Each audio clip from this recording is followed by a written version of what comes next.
মাওলানা জুবায়ের ও সাতপন্থীদের দ্বন্দ্বের কারণে অনিশ্চয়তা তৈরি হয়েছে এবারের বিশ্ব ইজতেমা নিয়ে।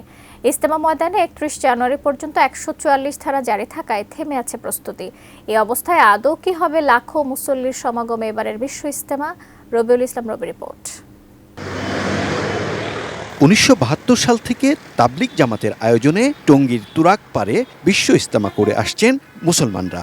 তাদের ঐক্যে প্রথম ফাটল ধরে ২০১৭ সালে। সেবার মাওলানা জুবায়ের ও মাওলানা সাদ অনুসারীরা আলাদা করে ইজতেমায় অংশ নেন। এরপর দুই পন্থীরা কেবল দূরেই সরে গেছেন। প্রতি বছর বিশ্ব ইজতেমা ঘিরে কয়েক মাস আগ থেকেই চলে প্রস্তুতির কাজ।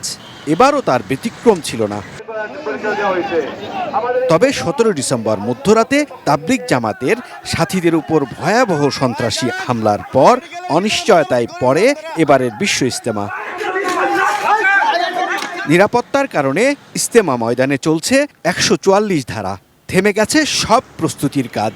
কি জন্য বিভাজন হয়েছে ওটা তা জানি না, কিন্তু এক থাকলে মনে হয় যেন ইসলামের জন্য এবং দিনের জন্য ভালো হবে আর কি। দুই পক্ষের সমঝোতা হতে হবে, সমঝোতা নিয়ে পরে এটা করতে হবে যে এখন আমরা কি করতে পারি, তুমিও আসো আমরাও আসি, থাকবো ভবিষ্যতে, সমস্যা নাই। তাবলিগের মধ্যে আওয়ামী লীগের সে আসা এরকমভাবে তাবলিগের মধ্যে আসতে পারে, বিএমপি আসতে পারে, জামাত ইসলামের সবাই আসতে পারে, কারণ এখানে দাওয়াতে তবলিগের মেহনতের মধ্যে এখানে কোনো দলকে করা হয় না। এই হামলার দায় নিতে চাননি কেউই, চেয়েছেন সুষ্ঠু তদন্তের মাধ্যমে দোষীদের বিচার। যে পক্ষেরই কোনো দুর্ঘটনা ঘটবে এটা সম্পূর্ণ দায়ভার তাদেরকেই নিতে হবে। Double million offer Walton fridge কিনে পেতে পারেন ২০ লক্ষ টাকা, রয়েছে কোটি কোটি টাকার নিশ্চিত উপহার। এখানে ভিন্ন কিছু আছে, আমরা এটা সঠিক আমরা তদন্ত চাই এবং বিচার চাই। এমন অবস্থায়ও বিশ্ব ইজতেমা অনুষ্ঠানে হাল ছাড়েননি তাবলিগ জামায়াতের নীতি নির্ধারকরা। ওনারাই প্রথম ধাপে ইজতেমা করবে এবং সরকার দুইটা ডেটও ঘোষণা করছে। ওনাদেরটা হলো জানুয়ারির ২৯, ১ ফেব্রুয়ারি ১-২ মনে হয়, আর আমাদের ৭, ৮, ৯ ফেব্রুয়ারি। তো আমরা ওইটার জন্য আসি। আমাদের পক্ষ থেকে আমরা বারবার বলতেছি আমরা ঐক্য চাই, ঐক্যের জন্য চেষ্টা করতেছি যত দূরত্ব কমানো যায়। কারণ এটা এখন মানুষ তো অবলিগও বিতর্কিত হচ্ছে, ইসলামটা বিতর্কিত হচ্ছে, এটা ইসলামের সৌন্দর্য না।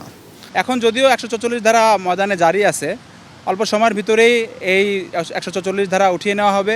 আমরা ইনশাআল্লাহ ইজতেমার মাঠ প্রস্তুত করার কাজে ব্যস্ত হয়ে যাব ইনশাআল্লাহ। অবশ্যই আমাদের ইজতেমা হবে। এবার ৩১ জানুয়ারি থেকে ২ ফেব্রুয়ারি পর্যন্ত প্রথম পর্ব এবং ৭ থেকে ৯ ফেব্রুয়ারি পর্যন্ত দ্বিতীয় পর্বের ইজতেমা অনুষ্ঠিত হবার কথা রয়েছে। রবিউল ইসলাম রবি, এটিএন নিউজ, ঢাকা।